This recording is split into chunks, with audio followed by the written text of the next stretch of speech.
Assalamualaikum warahmatullahi wabarakatuh. Saya Rizkyta Putri Rinjani dari kelas 11 MIPA 2 ingin menjelaskan tentang perlawanan rakyat Makassar terhadap VOC. Latar belakang perlawanan rakyat Makassar terhadap VOC. Perlawanan rakyat Makassar terhadap VOC terjadi pada tahun 1654 sampai 1655 yang dipimpin oleh Sultan Hasanuddin. Pada pertengahan abad ke-17, Kerajaan Makassar menjadi pesaing berat bagi VOC, terutama dalam bidang pelayaran dan perdagangan di wilayah Indonesia Timur. Persaingan dagang tersebut terasa semakin berat untuk VOC, sehingga VOC merancang siasat dengan berpura-pura ingin membangun hubungan baik dan saling menguntungkan dengan Kerajaan Makassar. Setelah mendapatkan kesempatan berdagang dan mendapatkan pengaruh di Makassar, VOC mulai mengajukan tuntutan kepada Sultan Hasanuddin.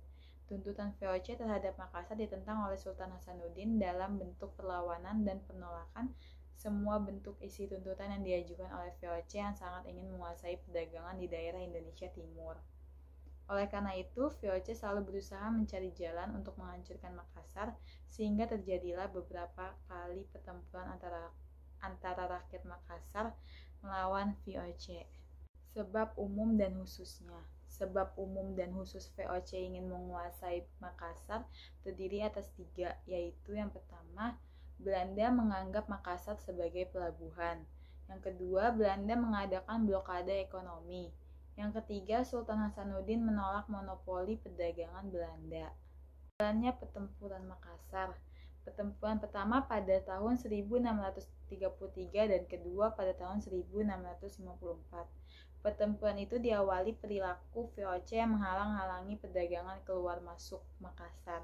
Pertempuran ketiga pada tahun 1666 sampai 1667 ketika VOC menyerbu Makassar. VOC dibantu oleh Raja Bone atau Arupalaka dan pasukan Kapten Yongker dari Ambon.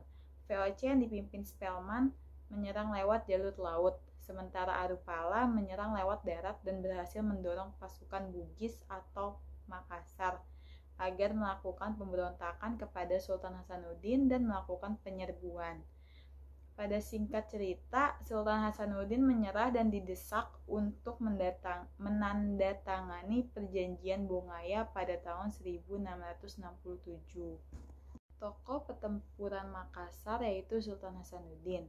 Sultan Hasanuddin merupakan raja yang memerintah kerajaan Makassar pada tahun 1645 sampai 1670. Beliau juga merupakan pemimpin dalam pertempuran besar antara rakyat Makassar dengan VOC. Dampak dari perlawanan rakyat Makassar. Perlawanan rakyat Makassar akhirnya mengalami kegagalan. Salah satu faktor penyebab kegagalan rakyat Makassar adalah keberhasilan politik adu domba Belanda terhadap Sultan Hasanuddin dengan Arupalaka yang merupakan kerajaan Bone.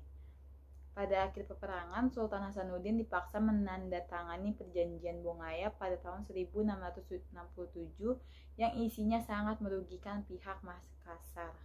Adapun isi perjanjian Bongaya adalah yang pertama, VOC menguasai monopoli perdagangan di Sulawesi Selatan dan Sulawesi Tenggara.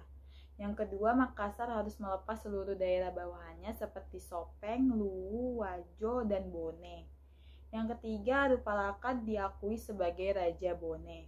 Yang keempat, Makassar harus menyerahkan seluruh benteng-bentengnya. Yang kelima, kerajaan Makassar diperkecil hanya meliputi Goa. Yang keenam, semua bangsa asing diusir dari Makassar kecuali VOC. Yang ketujuh, Makassar harus membayar biaya perang. Sekian dari saya, maaf jika ada kesalahan kata. Wassalamualaikum warahmatullahi wabarakatuh.